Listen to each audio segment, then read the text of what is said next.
This is nerd culture. For 20 years, Gears of War has meant one thing: chainsaw guns, chest-high walls, and enormous men laughing at bullets.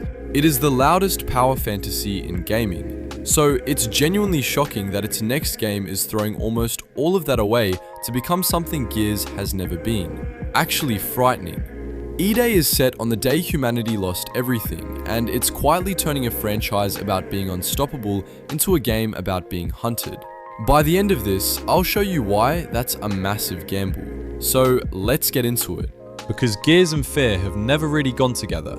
You don't feel hunted when you're the tank doing the hunting, so the idea of a survival horror Gears sounds almost like a contradiction, and yet everything the Coalition has shown points in exactly that direction. To understand the shift, you have to understand when this game takes place, and it's the worst day in this world's history.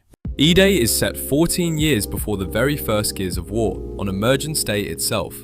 That's the day the Locust Horde first erupted from beneath the surface and began exterminating humanity without warning. We follow a young Marcus Fenix and Dominic Santiago before they were hardened war heroes, living through the moment the world ended. This isn't a story about winning a war, it's about surviving the first hours of an apocalypse. And the tone reflects that. The most recent games, like Gears 5, were huge, glossy, battleship-scale war epics. E-Day is deliberately darker, more intense, and far more personal. The Coalition is emphasizing the raw horror of the invasion, the panic of civilians, the sense that nobody understands what's happening or how to stop it.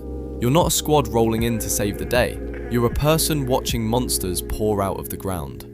A prequel set 14 years before the original, launching October 6th, following a rawer, less invincible Marcus and Dom.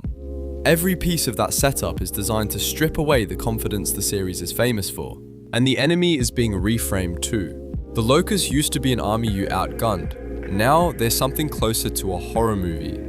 The Coalition is describing the Locust as subterranean monsters, grotesque and relentless, erupting from below to lay siege to humanity. That's not war language, that's monster movie language.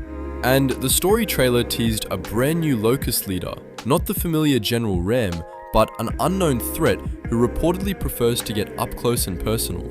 That's not a general commanding an army, that's a predator stalking you through the dark. One new antagonist built around intimacy and dread rather than scale. When your villain wants to get close instead of overwhelm you with numbers, you've stopped making a war game and started making a horror game. So here's the danger. Everything that makes this exciting also threatens the thing that made Gears, Gears. Gears is built on a power fantasy. You are a walking tank. You shrug off bullets, you chainsaw enemies in half, you never feel small. But horror runs on the exact opposite. Fear needs vulnerability. It needs you to feel outmatched and alone. To make Gears scary, the Coalition has to dial back the very thing fans show up for. Push too far toward horror and it stops feeling like Gears. Don't push far enough and the horror never lands.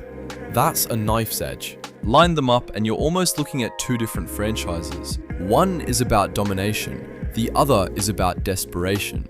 Bridging that gap without alienating a 20-year-old fanbase is the whole challenge. Here's why it might work anyway. Origin stories make the best horror, because you already know the confident future that's coming, which makes watching it get shattered so much worse. We know Marcus survives, so the tension isn't will he live, it's watching a whole world's certainty collapse in real time, monster by monster. That dramatic irony, knowing how bad it gets while these characters don't, is a horror engine all its own. If any moment in Gears earns fear, it's the day everything fell apart. So the real question isn't whether the Coalition can make a scary game, it's whether Gears fans, who signed up for power, will embrace a game about powerlessness. My take? This is exactly the swing Gears needed. A 20-year-old shooter can't keep being loud and invincible forever without going stale. Pointing the camera at the darkest day in its history and daring to make you feel afraid there is the boldest thing the series has done in a decade. It might undercut the power fantasy, it might also finally make Gears feel dangerous again. October 6th, we find out which. So if this cracked the scene wide open for you, do me a favor and tap subscribe. You'd be one of the very first, and there's a whole lot more nerd culture on the way.